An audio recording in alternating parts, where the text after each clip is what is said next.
ni nisim somni lakau kumsang ni somni lugup ni ko injong Thadou thu so akonin wanoi thu so dang ho Thadou pa wa ngai tha na nei ki tau hite thu so hinsima ke ma wa si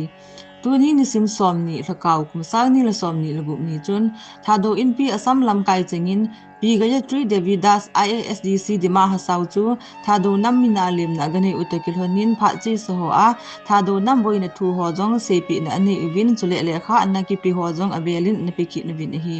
chuban hin ahong thong ding hun Thadou cultural festival ki manding thu ho jong he sa na nei bin hi Kuki Zo Council Kzc President Henlin Thang Let Makai na ahong thong ding 21 March 2026 Saturday ni hole Guwahati Assam muna Manipur Chief Minister Yumnam Khemchand topi stock anei Thadou Ichi confirm hi Pune Len Thang Telen Secretary to CM Manipurin Pu Henlin Thang Let President Kzc hi nga March 17 2026 ni in le khathot bolin hi Amasan IDP kasan khompi Jose ngai du salam kahin bol uve tunin IDP WCC in EP abola ato hamti mi pin he loading ji in aning akka kisaila seizo hi loading ji in alhang pi thempha report tabangin ahung ki bolin ahi meitei to galji alam ka sunga galjam mi pi lung thailo na hung so sang the atan isla azong chun apuna de isit izan ham khat na ki to komin committee sem do ding phat sa anan umtan ahi Lamkai ding ki holin koi ma lamkai ipan pi diu zong anaki muzo kit pon bang phanum te in tu alamkai cheng ho ko ma ni kitabin ama hon zong po nat na za luwa hin pu pi wa asum apa in ki po do wa tu ni chana hi IDPS zo sidinga ki chol luwa hung thai jing a hi bin a hi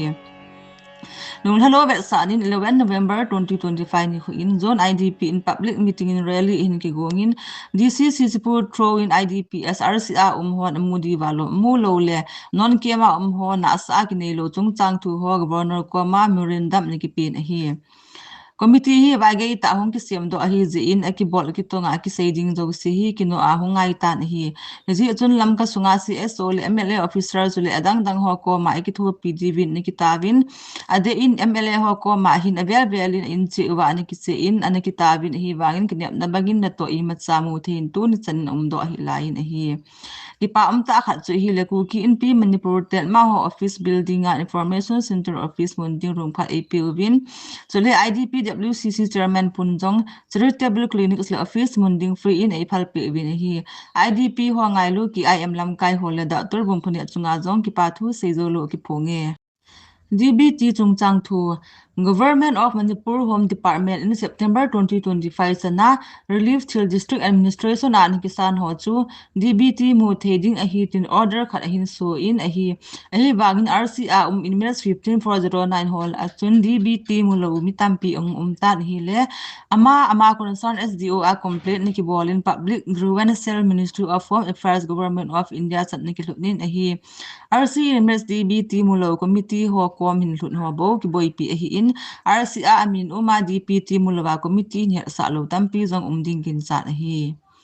non kem hon DPT mu thein tivin governor to chief secretary memorandum ni ki thonin don bu na lo ji in avel ni ki peki ne tu ni chan ma cha don bu na ki mu de poi Surachampur IDPS wa boy hi CM office song aniki thunin positive reference ima lo je in Manipur Tribal Forum Delhi to ki thu akur ke so awarding in panakila in hi IDPS relief chungchang data le government in sung sanction hin boljan ho RTI SCT mangche in district those information ki thu min hi Justice Gita Mittal Committee in Manipur boy na two Supreme Court na report bol Manipur Tribal Forum Delhi to nilkal na bol na dinga document ngai so jong aki boy pi in a hi KSO kana block ho in mi khat chalo hilwa nga more te lampi chakpi krong CDL lampi mi pi in azot ta lo dia tia PR hin bol hi lungse te insandil CSO ho te ki jamat nubin lang mi khat bol hil je in mi pi lampi su boy po te tin hong ke ho le chun tin ka hin dei sa uve Tinupar district mi pi te ho le chan chu hi tun hla thu so ngai zu muntina Thadou thu so ngai zo se na bon cha bin mangpha